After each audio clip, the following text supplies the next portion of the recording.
તો રામ રામ મિત્રો,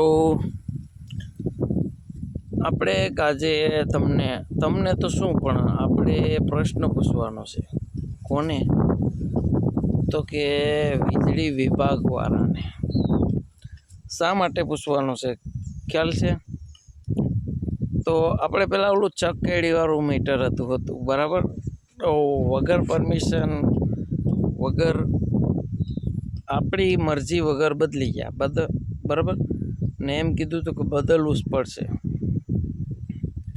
અત્યારે એનું થોડુંક બહાર પડ્યું છે બરાબર, ને એમાં આપણે થોડુંક જાણવા મળ્યું છે. તો આપણે શું પ્રશ્ન પૂછવાનો છે ખબર છે?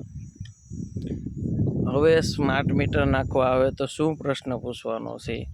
પ્રશ્ન એવો પૂછવાનો છે કે શું આ મીટર ગલત ખોટા રીડિંગ બતાવે છે એટલે તમે બદલો છો?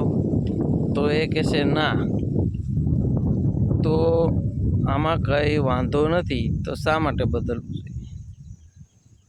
બીજું, જો તમે મીટર બદલી જાઓ બરાબર, ને મારું રેગ્યુલર 500-700 બિલ આવતું હોય કે 1000 બિલ આવતું હોય બરાબર, એથી વધે તો એની જવાબદારી કોની?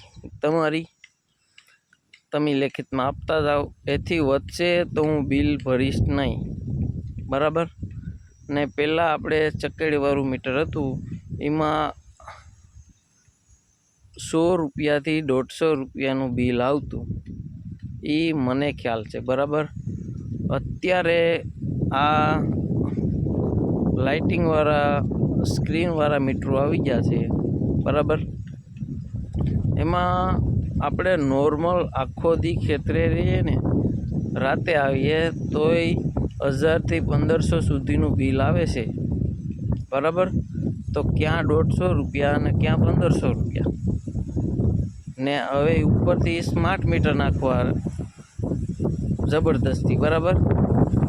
તો ને પ્રશ્ન એવો છે કે શું વીજળી વિભાગવાળા જેનીના મીટર નાખવા જાય અથવા જેનીના મીટર છે લાઇટનું બરાબર, એ ઘરના માલિક છે? ને જે વ્યક્તિની ના મીટર હોય એનો પણ એ માલિક છે? જો માલિક હોય તો બદલી શકે બરાબર, ને નો માલિક હોય ને આપણે પોતે માલિક હોય તો આપણે પોતે માલિક હોય તો ના પાડી દે કે ભાઈ નથી બદલવું બરાબર.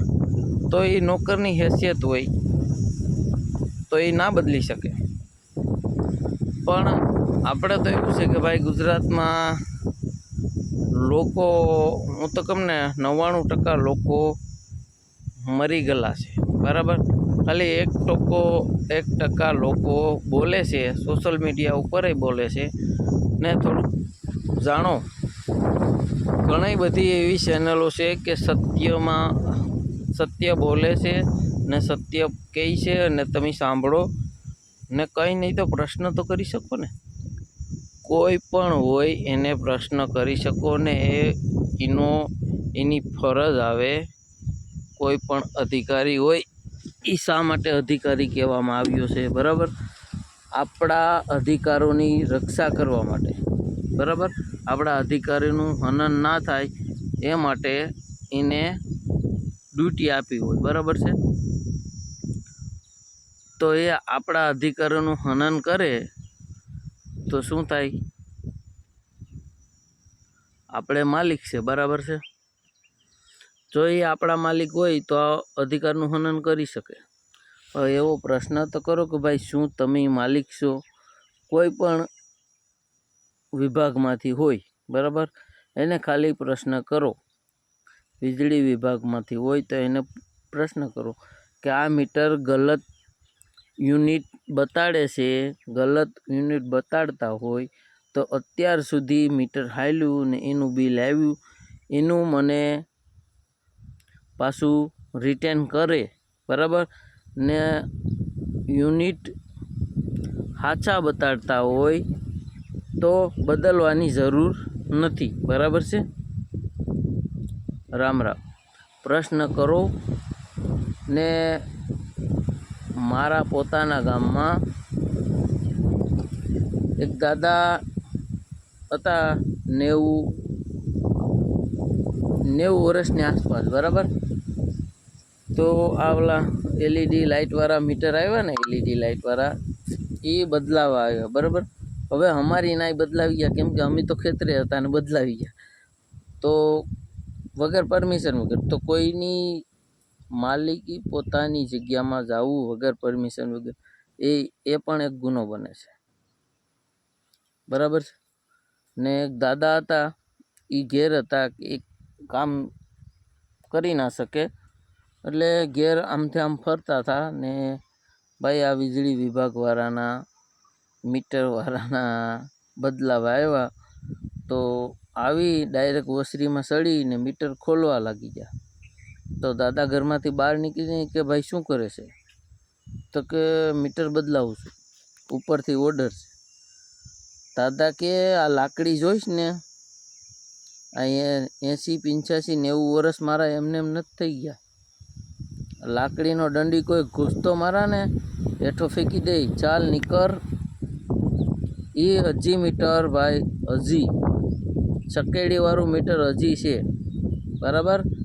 એટલે કહેવાનું એવું છે કે બોલશો ને તો રેકડીમાંથી બોર વેસાશે ને કોક સાંભળશે, બરાબર. બાકી ભૂલી જવું. ને અત્યારે તો બોલવું જ પડશે, કેમ કે તમારા માટે નહીં તો કમસે કમ તમારા નાના છોકરા હોય એના માટે તો બોલો.